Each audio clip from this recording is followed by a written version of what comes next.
Hello everyone. Hello everyone. जो भी लोग लाइव हैं प्लीज एक बार कंफर्म कर दीजिए मेरी वॉइस क्लियर आ रही है या नहीं आ रही।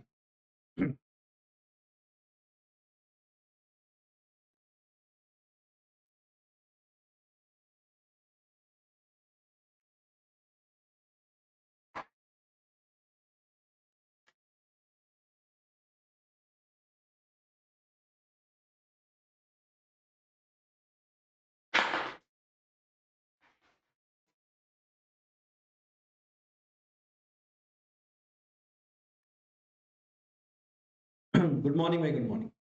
देखो, आज का जो लेक्चर है इसमें हमें डिस्कस करना है पोटेंशियल को। पोटेंशियल हम डिस्कस करेंगे और उसके अलावा हम लोग एक टॉपिक है जो इम्पोर्टेंट टॉपिक है जिसमें हम एक मूविंग चार्ज के लिए इलेक्ट्रिक फील्ड अलग अलग फ्रेम से देखेंगे कि उसकी वैल्यू क्या होती है। अच्छा, कल का जो लेक्चर है, कल का यानी कि 9 तारीख का जो लेक्चर है वो रिकॉर्डेड लेक्चर आएगा और उस लेक्चर के अंदर मैं बात करूंगा इलेक्ट्रिक फील्ड इन मैटर्स। और जो डाइलेक्ट्रिक इलेक्ट्रिक फील्ड होता है, डाइलेक्ट्रिक फील्ड, वो कल रिकॉर्डेड आएगा। तो कल वो कंप्लीट कर लेना। कल वो फिर वो हमारा इलेक्ट्रोस्टैटिक्स वाला पोर्शन कंप्लीट हो जाएगा। फिर परसों से हम मैग्नेटोस्टैटिक्स स्टार्ट करेंगे। अच्छा, एक बात बताओ, ये जैम का एग्जाम कब है? 10 को है, 11 को?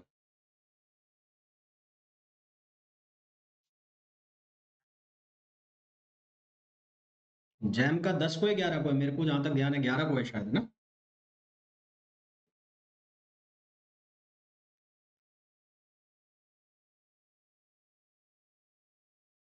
संडे कब पड़ेगा? संडे को ही होगा ना शायद।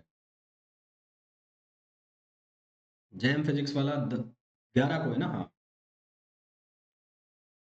चलो, मेरे को क्वेश्चन बताना जिस दिन जैम का एग्जाम देने जाओगे तुम लोग, क्वेश्चंस फिर डिस्कस करेंगे अपन लोग। चलो, आज का लेक्चर स्टार्ट किया जाए। आज का लेक्चर स्टार्ट किया जाए। देखो भाई, सबसे पहले हम बात करेंगे इक्विपोटेंशियल सरफेस। कल तक मैं काफी कुछ आपको बता चुका हूँ इलेक्ट्रिक पोटेंशियल के बारे में। इक्विपोटेंशियल सरफेस हम स्टार्ट करेंगे। इक्विपोटेंशियल सरफेस का मतलब ऐसी सरफेस जिसके ऊपर पोटेंशियल की वैल्यू सेम हो। जिसके ऊपर पोटेंशियल की वैल्यू सेम हो। कल मैंने आपको मैथमेटिकल फिजिक्स में बताया था एक चीज। मैंने आपको मैथमेटिकल फिजिक्स में परसों के लेक्चर में ग्रेडियंट में बताया था। ग्रेडियंट में एक बात की थी मैंने लेवल सरफेस की। और लेवल सरफेस को मैंने कहा था ऐसी सरफेस जिसके ऊपर जो फंक्शन है उसकी वैल्यू सेम रहती है, उसको लेवल सरफेस कहते हैं। और उसका एग्जांपल मैंने आपको इक्वी पोटेंशियल सरफेस से दिया। तो इक्वी पोटेंशियल सरफेस ऐसी सरफेस होती है जिसके ऊपर पोटेंशियल की वैल्यू हर एक पॉइंट के ऊपर सेम होती है। उसको हम कहते हैं इक्वी पोटेंशियल सरफेस। इस इक्वी पोटेंशियल सरफेस को इक्वी पोटेंशियल रीजन भी कहा जाता है ना। इस इक्वी पोटेंशियल सरफेस को इक्वी पोटेंशियल रीजन भी कहा जाता है। एक आइसोलेटेड पॉइंट चार्ज की वजह से, एक आइसोलेटेड पॉइंट चार्ज की वजह से अगर हमें निकालना हो, क्या निकालना हो? पोटेंशियल। तो उसका वैल्यू हम जानते हैं कितनी होती है उसकी, के क्यू ओवर आर। कल हमने देखी हुई थी। और यहाँ से हमें साफ साफ दिखाई दे रहा है जो पोटेंशियल है वो प्रोपोर्शनल है 1/r के। यानी कि जब आप आर को इंक्रीज करोगे तो वी की वैल्यू डिक्रीज होगी, और आर की वैल्यू डिक्रीज होगी तो वी की वैल्यू इंक्रीज होगी, और आर की वैल्यू डिक्रीज होगी तो वी की वैल्यू इंक्रीज होगी। तो यदि मैं आइसोलेटेड चार्ज के लिए, आइसोलेटेड पॉइंट चार्ज के लिए अगर मैं इलेक्ट्रिक फील्ड बनाऊं, इलेक्ट्रिक फील्ड का रीजन बनाऊं, तो ये हमें पता है कि आइसोलेटेड के लिए जो इलेक्ट्रिक फील्ड का रीजन है वो रेडियली आउटवर्ड्स जाता है। ये जो लाइन दिख रही है आपको, इलेक्ट्रिक फील्ड लाइंस दिख रही है जो रेडियली आउटवर्ड्स जा रही है। अब इसके ऊपर मैंने ये स्पेरिकल सरफेसेस बनाई हुई है, स्पेरिकल सरफेस अलग अलग पॉइंट के ऊपर। एक आपको व्हाइट कलर में दिखाई दे रही है, आपको रेड कलर में दिखाई दे रही है, एक आपको ग्रीन कलर में दिखाई दे रही है। तो ये जो व्हाइट कलर में है, रेड कलर में है, ये ग्रीन कलर में है, ये है इक्वी पोटेंशियल सरफेस। यानी कि सेंटर से इस पर्टिकुलर डिस्टेंस पर जब मैं इस पूरे सर्किल के ऊपर कहीं भी पोटेंशियल की वैल्यू निकालता हूँ तो हर जगह क्या मिलेगी? सेम मिलेगी। इसी तरह से पॉइंट टू के लिए मैं, ये जो रेड वाला सर्किल है इसके लिए जब मैं पोटेंशियल की वैल्यू निकालता हूँ किसी भी पॉइंट पर इस पूरे सर्किल में, तो मेरे को पोटेंशियल की वैल्यू सेम मिलेगी। इसी तरह से ये ग्रीन वाला सर्किल है, इसके ऊपर जब मैं पोटेंशियल की वैल्यू निकालता हूँ तो ये भी मेरे को हर जगह क्या मिलेगी? सेम मिलेगी। तो ये जो सरफेसेस हैं, ये वाली सरफेस, ये वाली सरफेस, ये वाली सरफेस, इनको हम कहते हैं इक्वी पोटेंशियल सरफेस। अब आप यहां से साफ साफ देख रहे हो कि पोटेंशियल और डिस्टेंस एक दूसरे के रेसिप्रोकल है। मतलब क्या हुआ कि आर की वैल्यू कम तो वी की वैल्यू ज्यादा। तो 1 के लिए आर की वैल्यू सबसे कम है, 2 के लिए आर की वैल्यू उससे थोड़ी सी ज्यादा है और 3 के लिए आर की वैल्यू सबसे ज्यादा है। तो पोटेंशियल सबसे ज्यादा किसका होगा? V1 का होगा। फिर पोटेंशियल ज्यादा किसका होगा? 2 का होगा। और फिर पोटेंशियल ज्यादा किसका होगा? 3 का होगा। पोटेंशियल लगातार क्या कर रहा है? डिक्रीज कर रहा है। और डिक्रीज किस डायरेक्शन में कर रहा है? इलेक्ट्रिक फील्ड जिस डायरेक्शन में इंक्रीज कर रहा है उस डायरेक्शन में पोटेंशियल क्या कर रहा है? डिक्रीज कर रहा है। ऐसा इसलिए हो रहा है, ऐसा इसलिए हो रहा है कि आप रिलेशन पढ़ते हो delta V equals to minus E D X, minus E D X. तो यहाँ से साफ साफ दिख रहा है कि इलेक्ट्रिक फील्ड इंक्रीज करेगा तो पोटेंशियल की वैल्यू क्या होगी? डिक्रीज होगी। इलेक्ट्रिक फील्ड इंक्रीज करेगा तो पोटेंशियल की वैल्यू क्या होगी? डिक्रीज होगी। फिर एक इंपॉर्टेंट पॉइंट है कि equipotential surface must be perpendicular to the electric field. ये इलेक्ट्रिक फील्ड लाइंस है और ये इक्वी पोटेंशियल सरफेस है जो आपको सर्किल दिखाई दे रहा है। तो आप यहां से देखोगे तो ये सर्किल के रेडियली आउटवर्ड्स निकल रहे हैं इलेक्ट्रिक फील्ड लाइंस। तो जितनी भी इलेक्ट्रिक फील्ड लाइंस है या इलेक्ट्रिक फील्ड होता है वो हमेशा इक्वी पोटेंशियल सरफेस के परपेंडिकुलर होता है। तो equipotential surface must be perpendicular to equi electric field. तो ये हमेशा इलेक्ट्रिक फील्ड के क्या होता है? परपेंडिकुलर। क्लियर है यहां तक बात?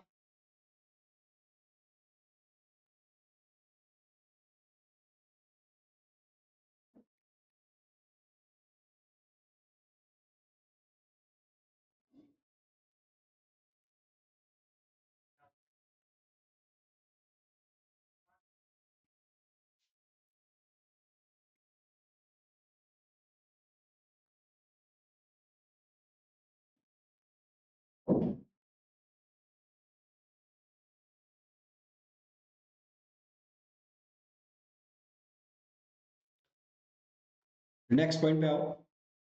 देखो यहाँ पर मैंने ये इलेक्ट्रिक फील्ड लाइंस बनाई हुई है। व्हाइट कलर्स जो आपको दिखाई दे रही है इलेक्ट्रिक फील्ड लाइंस है। और ये जो डॉटेड में दिखाई दे रही है येलो कलर में, ये है equi potential surface. Equi potential surface V1, V2, V3 और V4 इक्वी पोटेंशियल सरफेस है। यानी कि इस पूरी सरफेस के ऊपर वैल्यू है V1, इस पूरी सरफेस के ऊपर वैल्यू है V2, इस पूरी सरफेस के ऊपर है वैल्यू V3। अब मैंने कहा कि इलेक्ट्रिक फील्ड की डायरेक्शन में जैसे जैसे बढ़ोगे पोटेंशियल की वैल्यू क्या होगी? डिक्रीज होगी। तो सबसे ज्यादा पोटेंशियल कहाँ पर होगा? V1 पर। उसके बाद पोटेंशियल कहाँ पर होगा? V2 पर। उसके बाद पोटेंशियल कहाँ होगा? V3 पर। और उसके बाद पोटेंशियल कहाँ होगा? V4। ऐसा डायग्राम हमें बना के एग्जाम में दिया जा सकता है और हमें पूछा जा सकता है कि which one of the following is correct.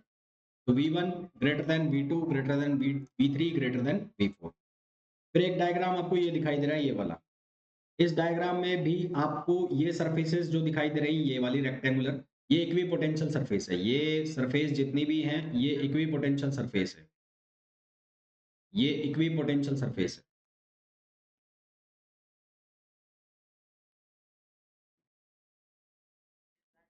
और ये जो रेड कलर वाली लाइन दिखाई दे रही है आपको, ये है electric field lines.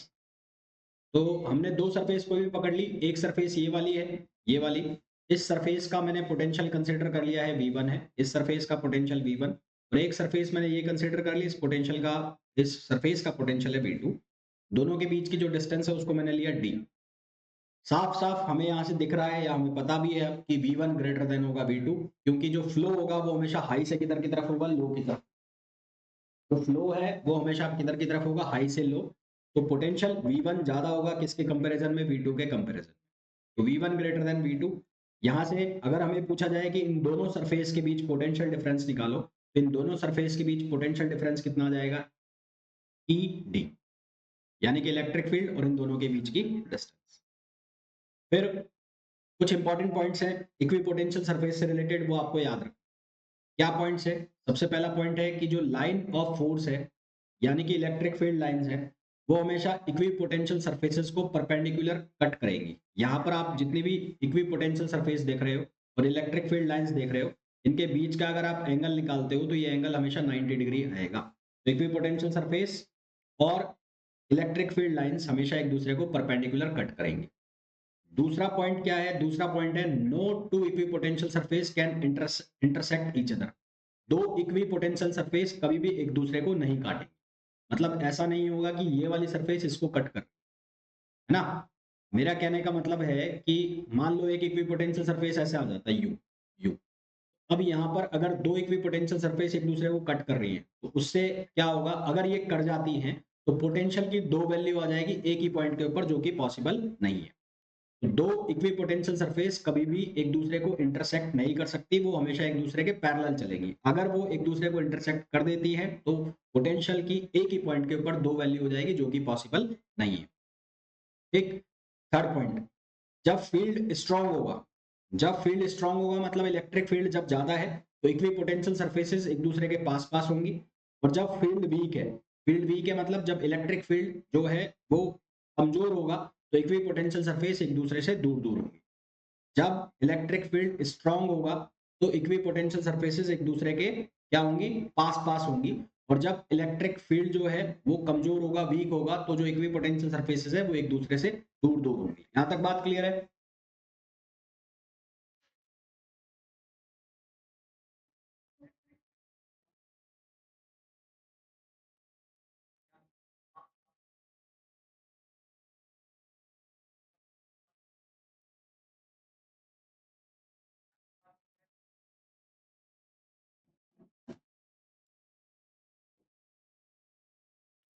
Next point, दो इक्विपोटेंशियल सरफेस है, एक इक्विपोटेंशियल सरफेस ये है और एक इक्विपोटेंशियल सरफेस ये है। अब मान लो कोई एक इक्विपोटेंशियल सरफेस है, ये इक्विपोटेंशियल सरफेस है। इस इक्विपोटेंशियल सरफेस के ऊपर मैंने दो पॉइंट लिए, एक पॉइंट ये है और एक पॉइंट ये है। यहां से यहां तक इसी सरफेस के ऊपर मेरे को पॉइंट को लेके जाना है, इसी सरफेस के ऊपर मेरे को पॉइंट को लेके जाना है। तो वर्क डन कितना होगा? अब हमें ये बहुत अच्छे से पता है कि वर्क डन जो है वो किसके बराबर होता है, Q into V B minus V A या V A minus V B. क्योंकि इक्विपोटेंशियल सरफेस है तो वी ए की वैल्यू क्या हो जाएगी, वी बी के बराबर। तो जो वर्क डन है डब्ल्यू ए बी, उसकी वैल्यू किसके बराबर आ जाएगी, जीरो के इक्वल आ जाएगी। तो इक्विपोटेंशियल सरफेस के ऊपर ही, इक्विपोटेंशियल सरफेस के ऊपर ही चार्ज को अगर आप ट्रांसफर करो, इक्विपोटेंशियल सरफेस पे, उसी सेम सरफेस पर एक पॉइंट से दूसरे पॉइंट पर अगर आप चार्ज को ट्रांसफर करोगे तो वर्क डन की वैल्यू कितनी होगी, जीरो होगी। तो वर्क डन की वैल्यू कितनी होगी, जीरो होगी। ठीक है। परंतु यदि आप दो अलग अलग इक्विपोटेंशियल सरफेस के बीच में चार्ज ट्रांसफर करते हैं, एक सरफेस है ये और एक सरफेस है ये, दो अलग अलग सरफेस के बीच में चार्ज ट्रांसफर करते हैं तो वहां पर वर्क डन होगा, क्योंकि अब दो सरफेस अलग अलग हो गई है। सेम सरफेस के लिए वर्क डन जीरो, अलग अलग सरफेस के लिए आपको वर्क करना पड़ेगा। कोई भी जो चार्ज कंडक्टर है, किसी भी शेप का चार्ज कंडक्टर हो, वो हमेशा इक्विपोटेंशियल सरफेस की तरह काम करता है। किसी भी शेप का चार्ज कंडक्टर जो भी होता है वो हमेशा इक्विपोटेंशियल सरफेस की तरह काम करता है। क्लियर यहां तक बात?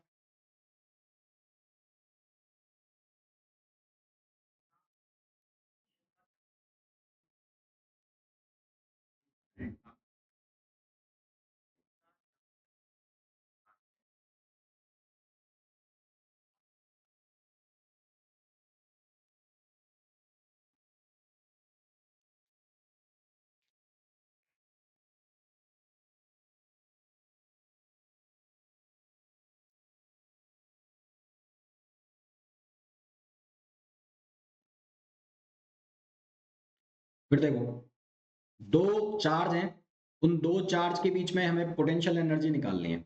एक चार्ज है Q1 और एक चार्ज है Q2, और इन दोनों चार्ज के बीच की जो डिस्टेंस है वो है x है। तो इन दोनों के बीच की जो पोटेंशियल एनर्जी का फॉर्मूला होता है वो होता है k Q1 Q2 over x। इन दोनों के बीच की जो पोटेंशियल एनर्जी का फॉर्मूला होता है वो होता है k Q1 Q2 upon x। इसी तरह से तीन चार्ज का सिस्टम है, तो तीन चार्ज के सिस्टम के लिए पोटेंशियल एनर्जी का फॉर्मूला होता है k Q1 Q2 upon x1 plus Q2 Q3 upon x2 plus Q3 Q1 को 1 अपॉन x3। देखो ये मैं बना कैसे रहा हूं, मैंने दो चार्ज का सिस्टम लिया,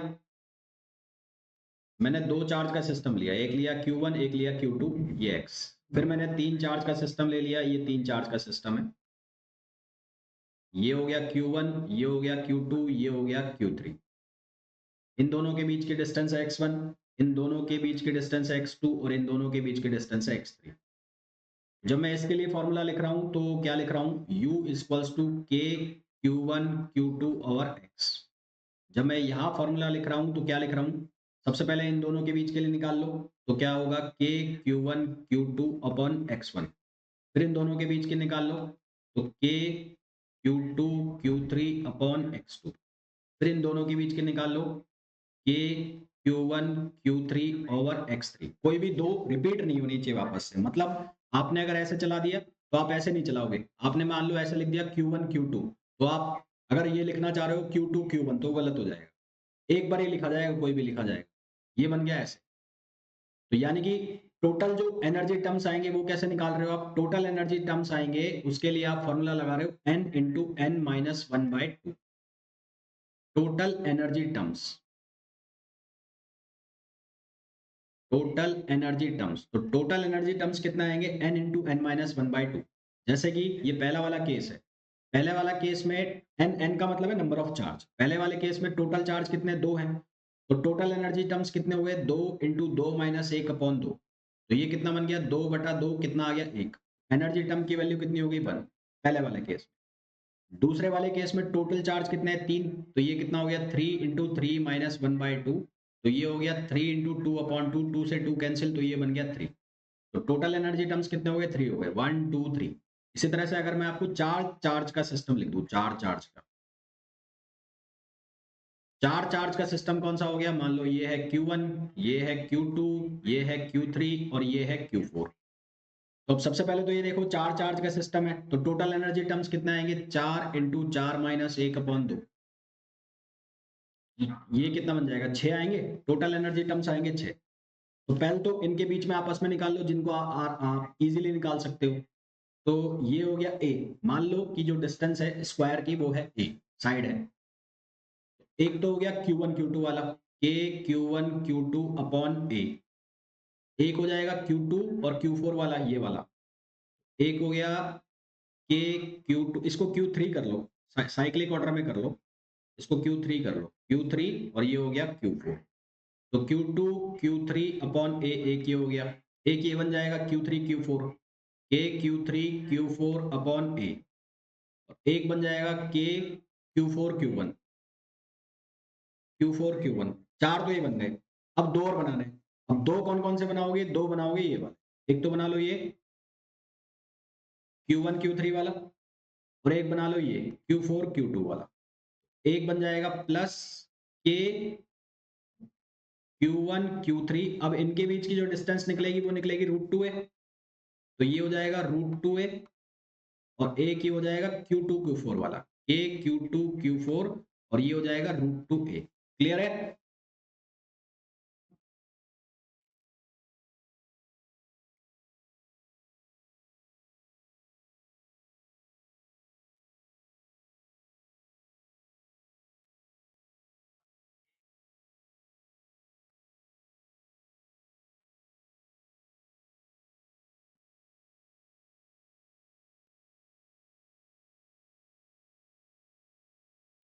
तो इस तरह से हम क्या निकालेंगे? किसी भी चार्ज सिस्टम के लिए क्या निकाल लेंगे? उसकी पोटेंशियल एनर्जी निकाल लेंगे।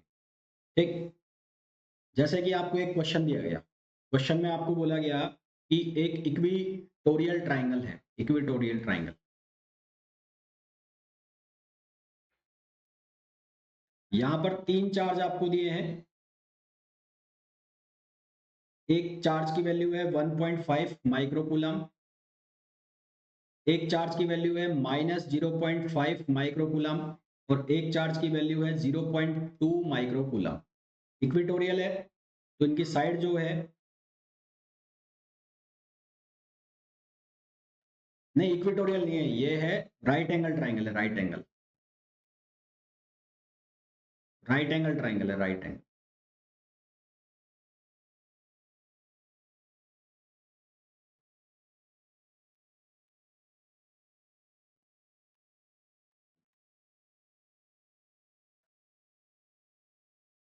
तो ये हो गया 1.5 का है ना, ये 1.5 mu C.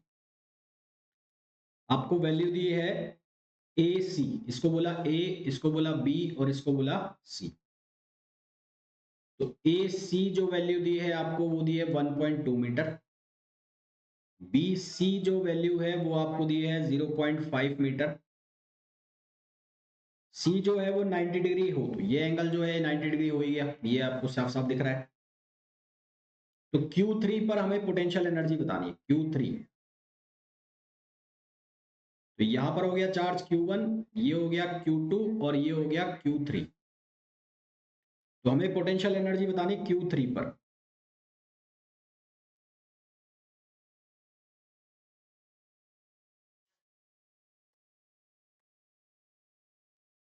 Potential energy at Q3। देखो कैसे करोगे, सुनो। पोटेंशियल एनर्जी इक्वल्स टू क्या है, वर्क डन है। सिंस वर्क डन मैं चेंज इन वर्क डन नहीं बोल रहा हूं, मैं सिर्फ वर्क डन बोल रहा हूं। वर्क डन इक्वल्स टू क्या हो जाएगा, पोटेंशियल एनर्जी। और वर्क डन क्या होता है, charge into potential.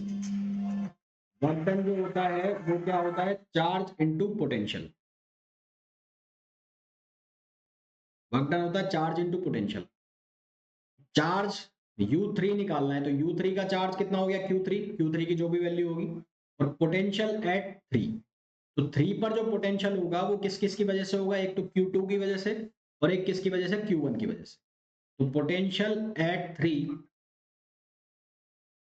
At 3 due to Q2 and Q1 sorry, Q2 and Q1।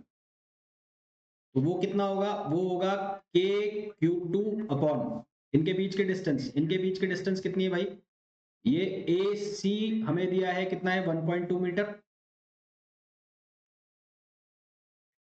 और BC हमें दिया है 0.5 मीटर। तो ये डिस्टेंस कितनी है, 0.5 मीटर।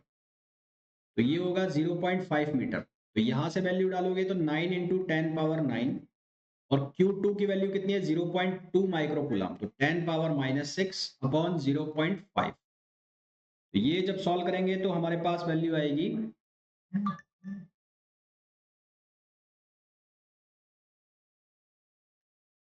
ये -0.5 ये है, ये 0.3 है, सॉरी ये 0.2 करो, ये 0.2 है, और ये है -0.5।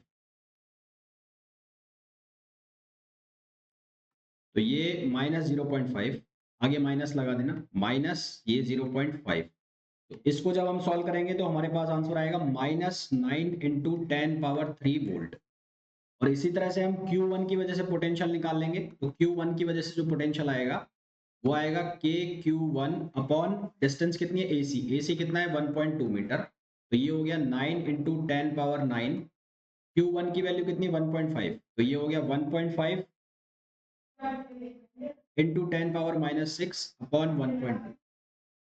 तो आंसर आएगा 11.25 इंटू 10⁻3 वोल्ट। अब मैं आपसे कह रहा हूं कि V2 जो है वो किसके बराबर है, V3 प्लस V1। तो V1 की वैल्यू कितनी है, 11.25 इंटू 10⁻3, और दूसरी वाली वैल्यू हो गई माइनस की, तो ये आ गया -9 इंटू 10⁻3 वोल्ट। तो यहां से इसको सॉल्व करोगे तो ये आंसर आएगा 2.25 इंटू 10⁻3 वोल्ट। अब आपको निकालना है क्या, पोटेंशियल 3 पर। तो 3 का जो चार्ज हो गया वो कितना हो गया, 0.2 इंटू 10⁻⁻6, और पोटेंशियल आ गया कितना, 2.25 इंटू 10⁻3। तो इसको जब आप सॉल्व करोगे तो आंसर आपके पास आएगा 4.5 इंटू 10⁻⁻4 जूल। समझ आ गया यहां तक।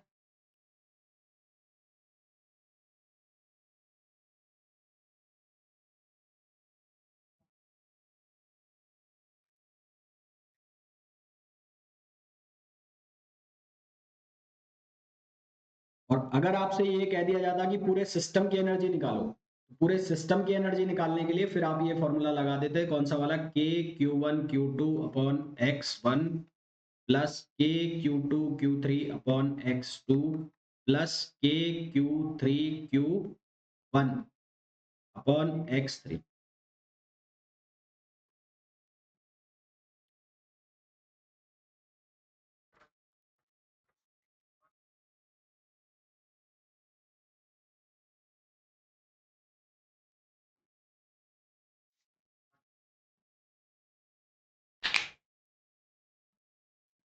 ठीक है, तो अभी तक तो हमने बात की कि दो चार्ज के सिस्टम के लिए पोटेंशियल एनर्जी कितनी है, तीन चार्ज के लिए कितनी है, चार के लिए कितनी है। अब मान लो कि चार्ज बढ़ते जा रहे हैं भाई, चार तक भी तुम निकाल लोगे, पांच तक भी निकाल लोगे, छह तक भी निकाल लोगे, नंबर ऑफ चार्ज बढ़ाए जा रहे हैं, बढ़ाए जा रहे हैं, यानी कि एन चार्ज का सिस्टम हो गया। एन चार्ज का सिस्टम हो गया तो उस केस में जो पोटेंशियल एनर्जी है उसका फॉर्मूला क्या बनेगा, वो बनेगा 1/2 4πε0 QI QJ अपॉन RIJ, और I और J इक्वल नहीं होने चाहिए।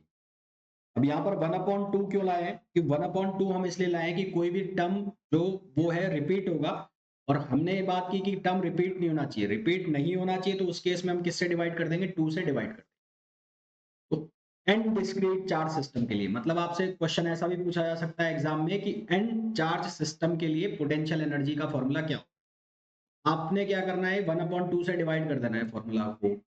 1/2 into 1/4 pi epsilon naught algebraic summation i और जे कभी भी इक्वल नहीं होंगे, मतलब यहाँ पर Q1 नहीं लिखा जाएगा, Q2 नहीं लिखा जाएगा, तो QI QJ upon RIJ। Clear है यहाँ तक?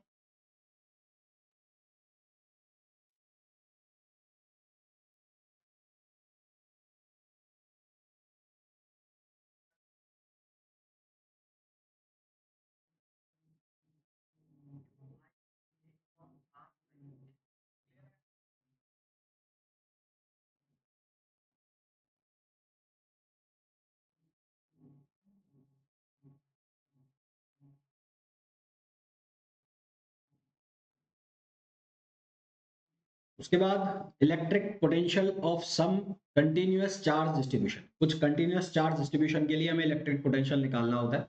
जैसे सबसे पहले हम बात कर लें charge conducting sphere, charge conducting sphere और होलो स्पेयर एंड होलो स्पेयर, इन दोनों का जो आंसर है वो सेम रहेगा। एंड होलो स्पेयर इन दोनों का जो आंसर है वो हमेशा क्या आएगा, सेम आएगा।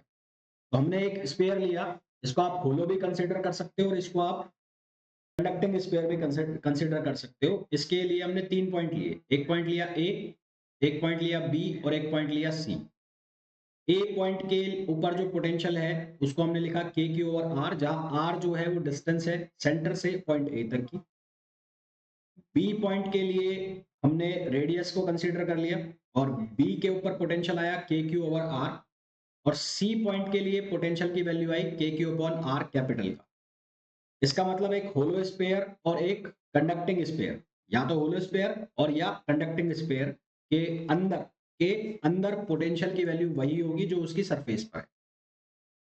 एक होलो स्पेयर या एक कंडक्टिंग स्पेयर के अंदर, एक होलो स्पेयर या एक कंडक्टिंग स्पेयर के अंदर पोटेंशियल की वैल्यू वही होगी जो उसके सरफेस पर पोटेंशियल है। ये लाइन जो है बहुत इंपॉर्टेंट लाइन है, इस लाइन को याद रखना। क्लियर है यहां तक?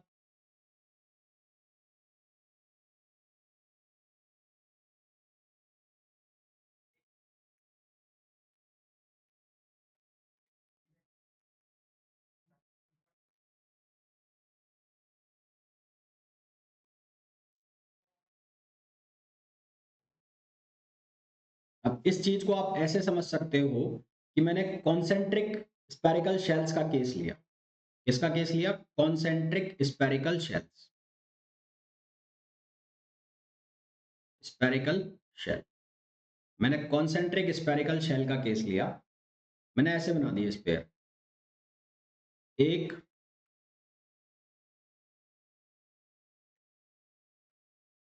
दो और तीन, ये मैंने स्पेरिकल शेल्स बना दिए। इनकी रेडियस जो है वो मैंने लिखी ए, इसकी रेडियस मैंने लिखी बी और इसकी रेडियस मैंने लिखी सी। इसको मैंने नाम दे दिया ए, इसको नाम दे दिया मैंने बी और इसको नाम दे दिया सी। ठीक है, इसके ऊपर जो चार्ज है उसको लिखा मैंने क्यू ए से, इसके ऊपर जो चार्ज है उसको लिखा मैंने क्यू बी से और इसके ऊपर जो चार्ज है उसको लिखा मैंने क्यू सी से। अब अगर मेरे को कहा जाए कि सी के ऊपर पोटेंशियल निकालिए, किसके ऊपर पोटेंशियल निकालिए, सी के ऊपर। पोटेंशियल एट सी जब निकालोगे तो सबसे पहले मान लो ये पॉइंट है, यहां पर आपको पोटेंशियल निकाल, तो आप ये देखो कि सी पॉइंट के लिए जो पॉइंट है, स्पेयर सी के लिए जो पॉइंट है वो सरफेस पर ही है। बी और ए के लिए, बी और ए के लिए ये जो पॉइंट है ये कहाँ है, बाहर है। बी और ए के लिए पॉइंट जो है वो कहाँ है, बाहर है स्पेयर से। तो स्पेयर से बाहर है तो उसके लिए फॉर्मूला क्या लिखा जाता है, उसके लिए लिखा जाता है K Q over small are. तो अगर पॉइंट यहां पर है सी पर पोटेंशियल निकालोगे तो उसकी वैल्यू क्या लिखोगे, K Q A upon C plus K Q B upon C plus K Q C upon C. ये बात समझ गए?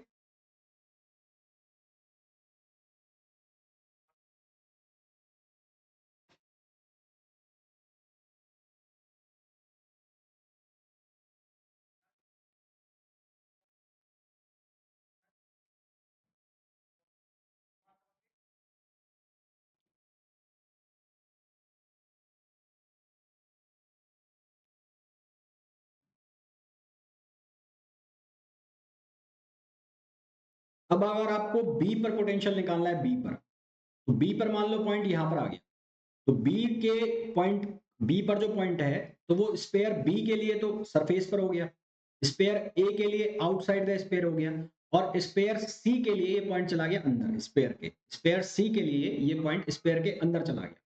अंदर चला गया मतलब कि अब सी के कारण इस पर जो पोटेंशियल आएगा वो उतना ही होगा जो उसकी सरफेस पर है।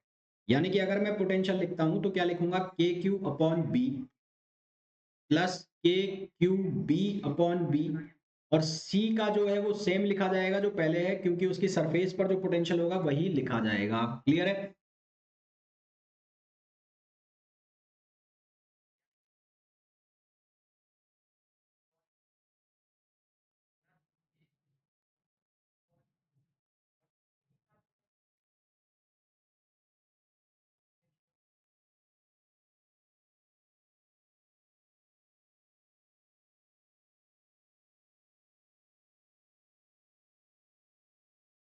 अब अगर आपको पोटेंशियल लिखना है ए के किसी पॉइंट पर, और मान लेते हैं वो पॉइंट है ये, ए के किसी पॉइंट के लिए, ए पर तो वो सरफेस पर हो गया, तो ए के लिए तो क्या बन जाएगा, क्यू के ए अपॉन ए, और बाकी दोनों के लिए वो कहाँ हो गया, उसके अंदर ही हो गया, क्या लिखा जाएगा, K Q B upon B plus K Q C upon सी।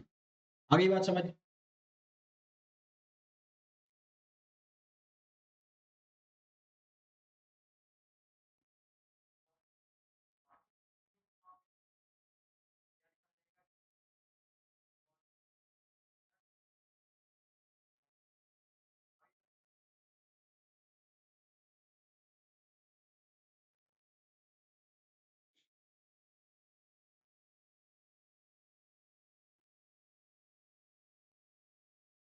नेक्स्ट पॉइंट पे आइए,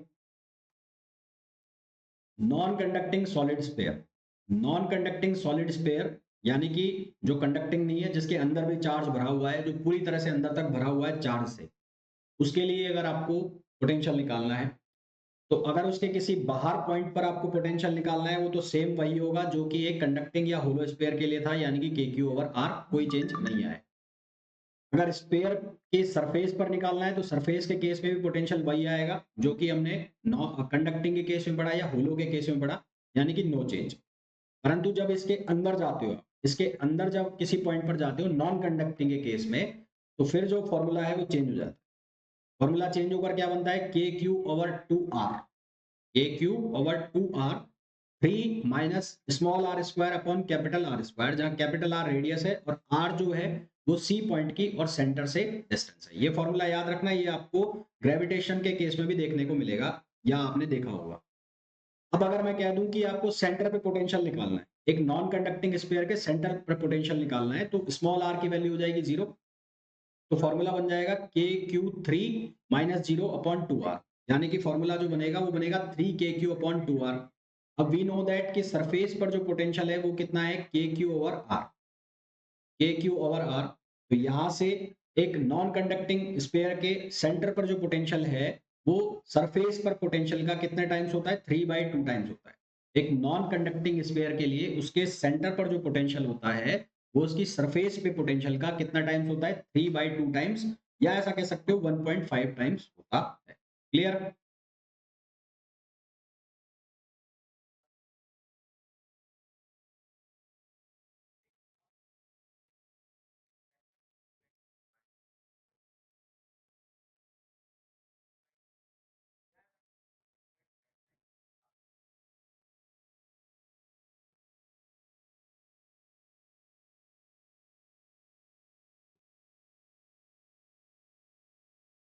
नेक्स्ट टॉपिक पे आओ। अब कुछ स्टैंडर्ड केसेस हैं जिनके पोटेंशियल के फॉर्मूला याद रखने हैं आप। हालांकि इसमें सबसे ज्यादा जो पूछे जाने वाला है वो ये है रिंग का। रिंग वाला जो केस है वो इंपॉर्टेंट होता है, बाकी इतना कोई खास है नहीं। रिंग वाला जो सबसे ज्यादा पूछे जाने वाला केस है ये होता है रिंग का केस। एक यूनिफॉर्म लाइन चार्ज के लिए, यूनिफॉर्म लाइन जो है, चार्ज यूनिफॉर्म लाइन चार्ज है, उसके लिए अगर हमें पोटेंशियल निकालना है किसी पॉइंट पर, इन्हीं दो पॉइंट के बीच में पोटेंशियल डिफरेंस निकालना है, तो ये लाइन है जिसकी जो लेंथ है बहुत ज्यादा है, इसको इनफाइनाइट के अक्रॉस कंसिडर कर सकते हैं।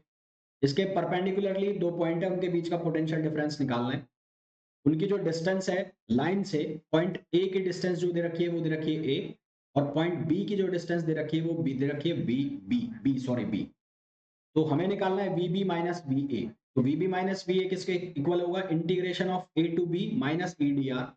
इसको जब हम सॉल्व करते हैं पूरे हमारे इलेक्ट्रिक फील्ड वाले फॉर्मूले लगा के, तो हमारे पास फॉर्मूला आता है V B minus B A equals to lambda over 2 pi epsilon naught L N B और ए। ध्यान रखना बी हमेशा ज्यादा होना चाहिए, ए हमेशा कम होना चाहिए। ऊपर वाली चीज ज्यादा कम हो गई, नीचे वाली चीज ज्यादा हो गई तो फिर वो लॉग डिफाइन ही नहीं होगा, तो वो इनडेफिनिट फॉर्म बन जाएगा। तो इसलिए ध्यान रखना कि जो बी पॉइंट है वो दूर होना चाहिए, ए पॉइंट हमेशा पास होना चाहिए। लैम्बडा का मतलब है लीनियर चार्ज डेंसिटी।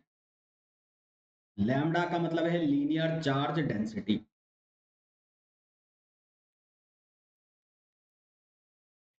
दूसरा जो फॉर्मूला आपको दिखाई दे रहा है वो रिंग ऑफ चार्ज। एक रिंग रिंग के ऊपर चार्ज है क्यू, इसके एक्सियल पॉइंट के ऊपर, इसके एक्सियल पॉइंट पर किसी पी पॉइंट के ऊपर हमें क्या निकालना है, पोटेंशियल निकालना है। एक्सियल पॉइंट की जो डिस्टेंस है सेंटर से वो दे रखी है जेड, इसकी रेडियस है आर, और चार्ज जो है वो रिंग की वहां पर बैठा है, वहां पर सरफेस पर, यानी कि उसकी सरकमफेरेंस पर। तो ये जो डिस्टेंस है इसको लिख दिया मैंने स्मॉल आर, और ये एक राइट एंगल ट्राइंगल बन गया। तो उस केस में आर की वैल्यू किसके बराबर हो गई, under root R square plus Z square. तो पोटेंशियल जो है, पोटेंशियल वो यहाँ जो चार्ज बैठा है उसकी वजह से होगा। तो पोटेंशियल कितना हो जाएगा, overall K Q over R, और स्मॉल आर की जो वैल्यू है वो किसके बराबर है, under root R square plus Z square. तो जो पोटेंशियल है वो हो जाएगा K Q over under root R square plus Z square. Clear है यहाँ तक।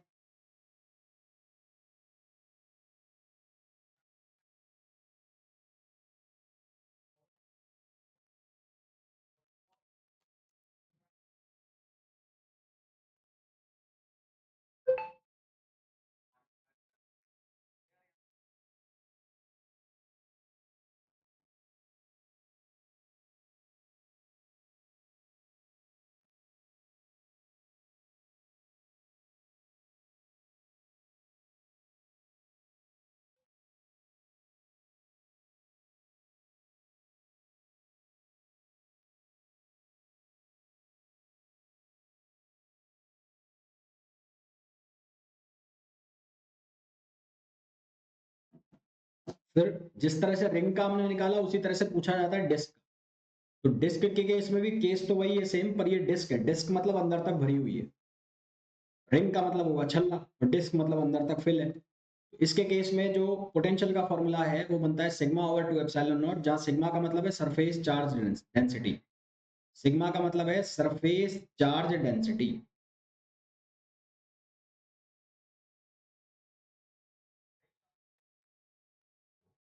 Sigma over 2 epsilon naught under root R square plus Z square minus Z square. Under root R square plus Z square मतलब क्या है, are. तो आपने ने क्या किया है, आर में से किसको माइनस कर दिया, जेड को। तो आप इसको ऐसे भी लिख सकते हो, v equals to sigma over 2 epsilon naught, R में से आपने किसको माइनस कर दिया, जेड को। तो ये किसके लिए हो गया, ये डिस्क के लिए हुआ। ये आपको याद रखने पड़ेंगे, और ये याद ऐसे नहीं होंगे, इनको बार बार देखोगे, अपने नोट्स बनाओगे तो ये याद होंगे। इलेक्ट्रोस्टैटिक फील्ड या ईएमटी के साथ सबसे बड़ा चक्कर ये है कि इसमें फॉर्मूले दुनिया जान के, ईएमटी के साथ सबसे बड़ा चक्कर ये है कि इसमें दुनिया जान के फॉर्मूले हैं जिनको याद करना ही महाभारत है। इनको याद करने के लिए इनको बार बार देखना पड़ता है।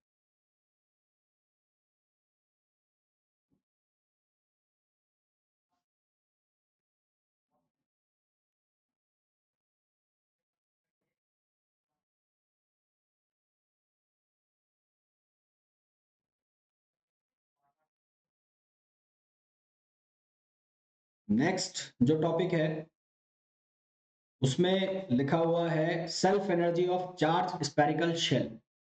एक चार्ज स्पेरिकल शेल की सेल्फ एनर्जी निकालनी है। मतलब क्या है इस चीज का, इस चीज का मतलब ये है कि एक स्पेयर है, इसकी रेडियस आर है, इसके सेंटर पर कोई चार्ज पड़ा है क्यू नॉट, इसके सेंटर पर कोई चार्ज पड़ा है क्यू नॉट। एक दूसरा जो चार्ज है वो लेके आया जा रहा है इनफाइनाइट से, और इसको चार्ज किया जा रहा है, इसको चार्ज किया जा रहा है। तो इस केस में इसकी जो एनर्जी है उसका फॉर्मूला होता है Q square over 8 pi epsilon naught R. Q square over 8 pi epsilon naught R. इसको आप ऐसे भी लिख सकते हो, कैसे लिख सकते हो, 1/2 के क्यू स्क्वायर अपॉन आर। इसको ऐसे भी लिख सकते हो।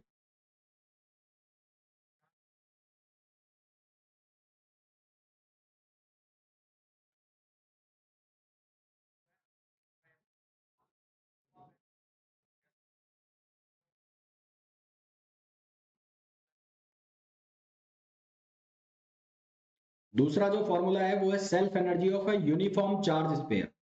यूनिफॉर्म चार्ज स्पेयर का मतलब क्या हो गया कि वो पूरा चार्ज पड़ा है, इसमें तो यहाँ पर क्या है, सेंटर पर चार्ज पड़ा है और एक चार्ज को लेके आया है, यानी कि कंस्ट्रक्ट करने में लग रहे हैं, इसको बनाने में लग रहे हैं। और यहाँ पर क्या है, ये पहले से चार्ज है और इसको और चार्ज किया जा रहा है, सेल्फ एनर्जी निकाली जा रही है। इसका जो फॉर्मूला होता है वो होता है 3q² / 20πε0r। 3q² / 20πε0r, जिसको कैसे लिखा जा सकता है, 3kq² / 5r। 3kq² / 5r। Exam में आपसे इन दोनों का रेशो पूछा जा सकता है। एग्जाम में ऐसा पूछा जा सकता है कि एक सेल्फ स्पेरिकल शेल है, यहां पर देखो, यहां पर है शेल, ये शेल है, शेल शेल का मतलब खोखला, और ये यूनिफॉर्मली चार्ज स्पेयर पूरा भरा हुआ है अंदर तक। तो इसकी सेल्फ एनर्जी जो कि शेल है, और जो एक चार्ज स्पेयर है जो कि सॉलिड है, उन दोनों की सेल्फ एनर्जी का रेशो बताओ। तो सेल्फ एनर्जी का रेशो क्या हो जाएगा, ये हो जाएगा 1/2kq²/r, और ये कितना हो जाएगा 3/5kq²/r। तो ये कटेगा यहाँ से, और ये क्या फॉर्मूला बन जाएगा, दो नीचे आ जाएगा तो ये बन जाएगा 5/6। तो ये फॉर्मूला पूछा जा सकता है आपसे रेशो में।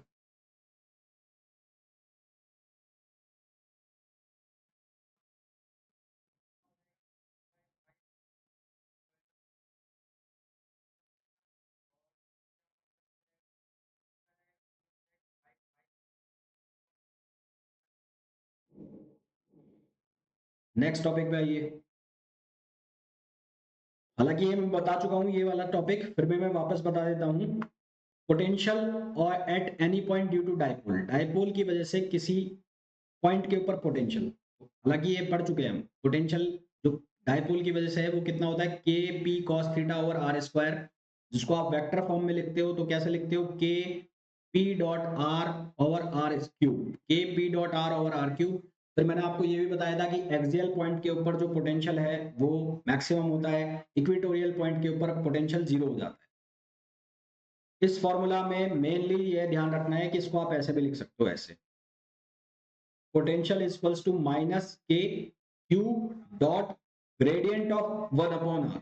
ग्रेडियंट ऑफ 1/r ये इसका एक फॉर्म है, डायपोल की वजह से पोटेंशियल लिखने का एक ये फॉर्म है, इसको याद रखना, minus K Q dot divergence gradient, gradient of 1/। फिर कई बार सीधा डायरेक्ट क्वेश्चन पूछ लिया जाता है, क्लासिकल रेडियस ऑफ इलेक्ट्रॉन बताओ। तो क्लासिकल रेडियस ऑफ इलेक्ट्रॉन निकालने के लिए आपको दो चीजें की जरूरत पड़ती है। एक तो जो यूनिफॉर्मली चार्ज स्पेयर की सेल्फ एनर्जी का फॉर्मूला है वो, तो यूनिफॉर्मली चार्ज स्पेयर की सेल्फ एनर्जी कितनी है, 3/5 kq, यहाँ पर q की जगह हो गया इलेक्ट्रॉन, तो E² और R² हो जाएगा। और एक फिर रिलेटिविस्टिक एनर्जी का फॉर्मूला mc²। तो इन दोनों फॉर्मूला का यूज करके हम रेडियस निकालते हैं, क्लासिकल रेडियस इलेक्ट्रॉन की, जिसका वैल्यू बनता है 3ke² / 5mc²। 3ke² / 5mc²। सभी वैल्यूज को सब्सटीट्यूट करोगे, यानी कि के की वैल्यू, ई की वैल्यू, एम की वैल्यू और सी की वैल्यू, तो यहाँ से क्लासिकल रेडियस आती है इलेक्ट्रॉन की जो आती है 1.69 फर्मी। ये डायरेक्ट ऑब्जेक्टिव क्वेश्चन पूछा जाता है, इसको याद रखो।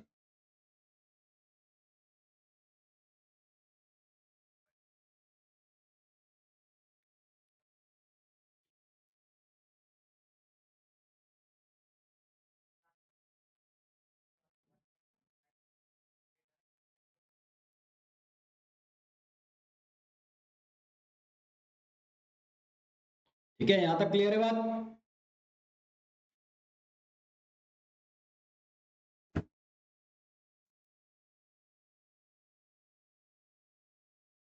फिर एक लॉ होता है इनवेरियंस ऑफ चार्ज, ये गैलीलियन ट्रांसफॉर्मेशन से आता है, जो मैंने आपको स्पेशल थ्योरी ऑफ रिलेटिविटी में शायद उसका थोड़ा आइडिया दिया हो।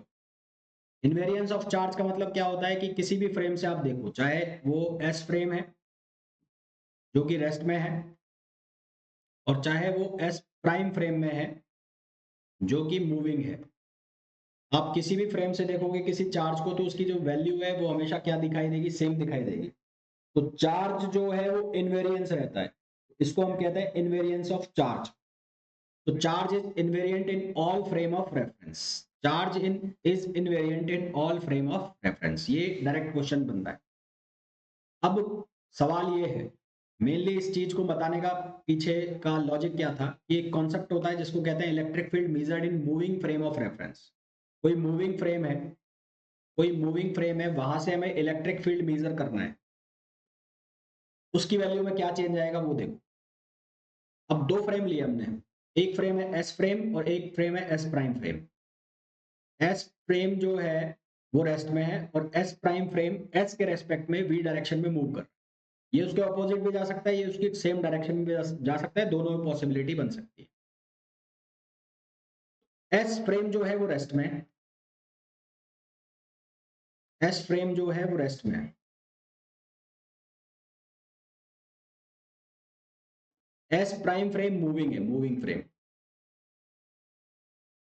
Moving frame with constant velocity, ये विद कांस्टेंट वेलोसिटी के साथ जा रहा है। ठीक है, जो फ्रेम रेस्ट में है उस रेस्ट फ्रेम में एक स्क्वायर, दो स्क्वायर प्लेट रखी है, दो स्क्वायर प्लेट है, स्क्वायर। उन दोनों प्लेट्स के बीच की जो डिस्टेंस है वो डी है, या बी मान लेते हैं। दोनों प्लेट्स के बीच की जो डिस्टेंस है वो डी है, डी इक्वल टू बी कर दिया मैंने यहाँ पर। और जो इनकी लेंथ है वो भी बी है। जो नीचे वाली प्लेट है, नीचे वाली प्लेट उसके ऊपर चार्ज है surface charge density plus sigma, और जो ऊपर वाली प्लेट है उसके ऊपर चार्ज डेंसिटी है माइनस सिग्मा। तो ये कैपेसिटर की तरह बिहेव कर रही है, तो इन दोनों प्लेट के बीच का जो इलेक्ट्रिक फील्ड है वो होगा सिग्मा अपॉन एप्सिलॉन नॉट। कितना होगा? Sigma upon epsilon not. और इसकी डायरेक्शन किधर होगी? जेड। यानी कि अगर कोई ऑब्जर्वर रेस्ट फ्रेम में है, कोई ऑब्जर्वर रेस्ट फ्रेम में है, तो उसको यहाँ का इलेक्ट्रिक फील्ड दिखाई देगा सिग्मा अपॉन एप्सिलॉन नॉट। यहाँ तक बात क्लियर?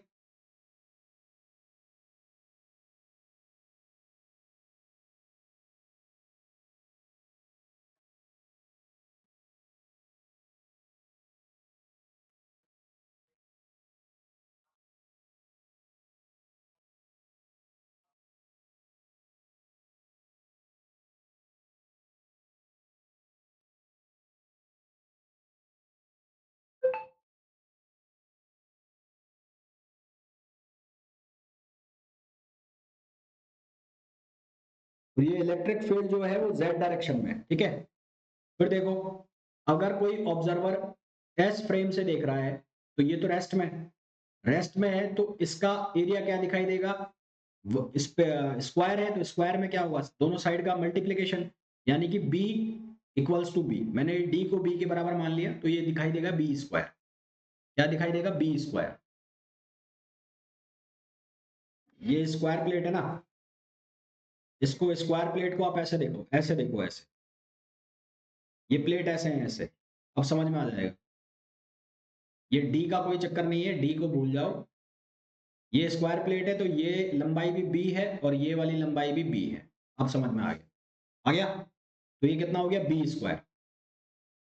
पर जब हमने स्पेशल थ्योरी ऑफ रिलेटिविटी पढ़ा था, हमने स्पेशल थ्योरी ऑफ रिलेटिविटी पढ़ा था, तो स्पेशल थ्योरी ऑफ रिलेटिविटी में हमने ये पढ़ा था कि मूविंग फ्रेम में, स्पेशल थ्योरी ऑफ रिलेटिविटी में हमने ये पढ़ा था कि मूविंग फ्रेम में लेंथ कॉन्ट्रैक्ट हो जाती है। मूविंग फ्रेम से जब ऑब्जर्वर देखता है, मूविंग फ्रेम से जब ऑब्जर्वर देखता है तो लेंथ जो है वो क्या हो जाती है? कॉन्ट्रैक्ट हो जाती है, सिकुड़ जाती है। ठीक है, तो जिस डायरेक्शन में हम चल रहे हैं उस डायरेक्शन में लेंथ क्या हो जाएगी? सिकुड़ जाएगी। तो उसके जिस डायरेक्शन में हम जा रहे हैं, हम किस डायरेक्शन में जा रहे हैं? एक्स में जा रहे हैं। एक्स में जो लंबाई होगी वो क्या हो जाएगी? कॉन्ट्रैक्ट हो जाएगी। और जो उसके परपेंडिकुलर है उसमें कोई भी चेंज नहीं आएगा। इसका मतलब एक बी जो परपेंडिकुलर है वो तो सेम रहेगा, दूसरा वाला जो बी जो वेलोसिटी के डायरेक्शन में, उसमें चेंज आने वाला, और वो चेंज आकर क्या हो जाएगा? कम हो जाएगी। वो लंबाई क्या हो जाएगी? कम हो जाएगी, लेंथ कॉन्ट्रैक्ट हो जाएगी। तो उसको लिख दिया मैंने बी प्राइम से। और वो बी प्राइम जो है वो किसके बराबर होगा? B into one minus beta square, B into under root one minus beta square, जहां बीटा की वैल्यू होगी वी बाय सी, जहां बीटा की वैल्यू होगी B by C, V by C. तो ए प्राइम की वैल्यू कितनी हो जाएगी? B square under root one minus beta square. ये बात समझ में आ गई?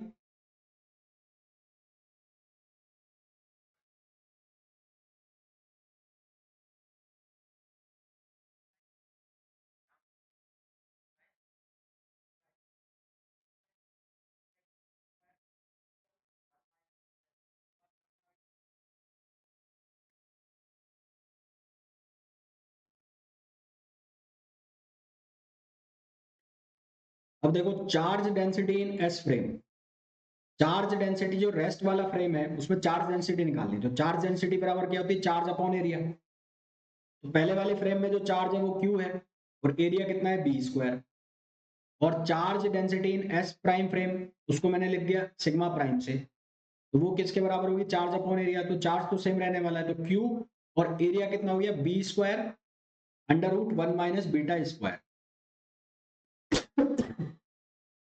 B square under root 1 minus beta square. अब जो है, जो आपने लॉ लगाया कि चार्ज इनवेरिएंट रहेगा, तो charge in S frame equals to charge in S prime frame, तो आप क्रॉस मल्टीप्लाई कर दो, तो Q की वैल्यू यहां से किसके बराबर हो जाएगी, Q की वैल्यू हो जाएगी सिग्मा बी स्क्वायर, और यहां पर जो चार्ज की वैल्यू हो जाएगी वो कितनी हो जाएगी, sigma prime B square under root 1 minus beta square.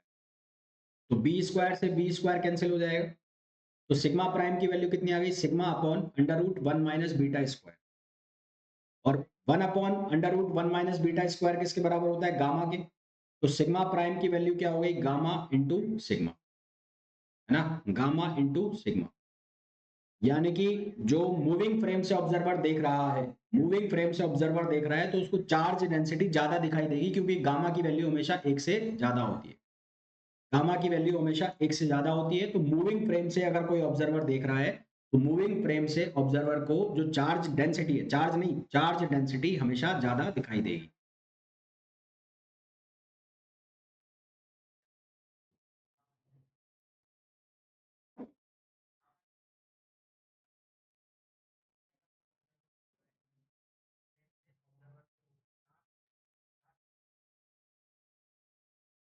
इसी तरह से इलेक्ट्रिक फील्ड एस फ्रेम में जो था वो कितना था, sigma upon epsilon not. S prime frame से देखेंगे तो इलेक्ट्रिक फील्ड कितना दिख रहा है, sigma prime upon epsilon not. Sigma prime की वैल्यू कितनी है, गामा सिग्मा। तो इलेक्ट्रिक फील्ड की वैल्यू भी उसको ज्यादा दिखाई दे रही है जब वो मूविंग फ्रेम से देख रहा है, और वो कितनी होगी, गामा ई जेड। अब यहाँ पर एक बहुत इंपॉर्टेंट चीज ये है कि इलेक्ट्रिक फील्ड में चेंज हमेशा परपेंडिकुलर डायरेक्शन में होगा।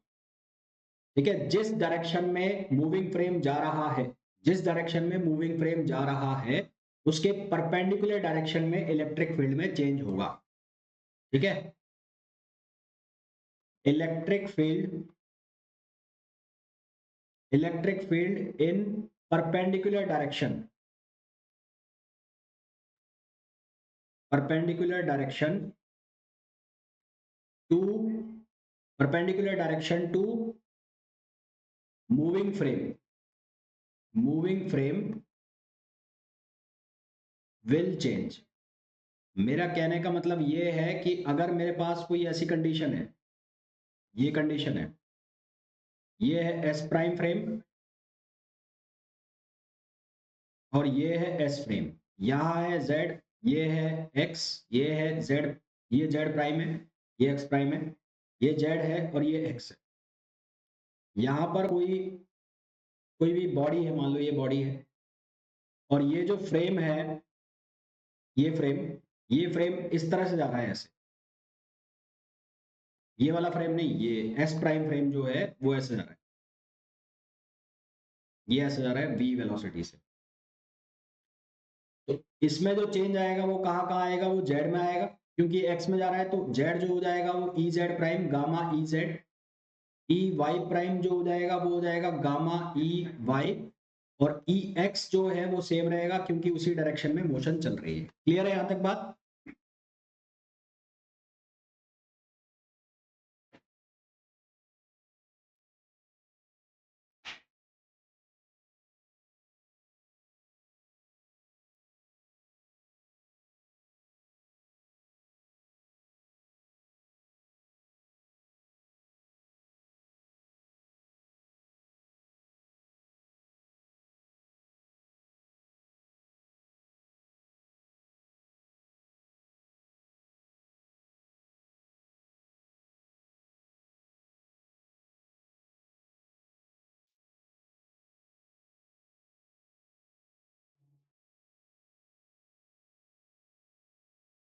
ठीक है, तो अब जो ये चैप्टर है इसके क्वेश्चंस और इसके अलावा जो मैंने आपको बताया, dielectric, electric field in matters, और electric field in dielectric electric field, उसका जो लेक्चर है वो कल आएगा, रिकॉर्डेड आएगा, वो आप देख लेना। फिर उसके बाद हम स्टार्ट करेंगे मैग्नेटोस्टैटिक्स। तो कल का लेक्चर रिकॉर्डेड आएगा, उसको आप देख लेना।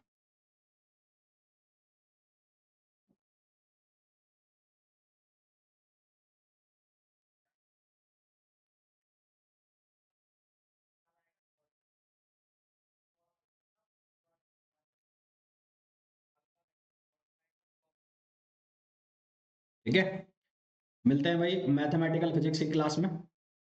चलिए।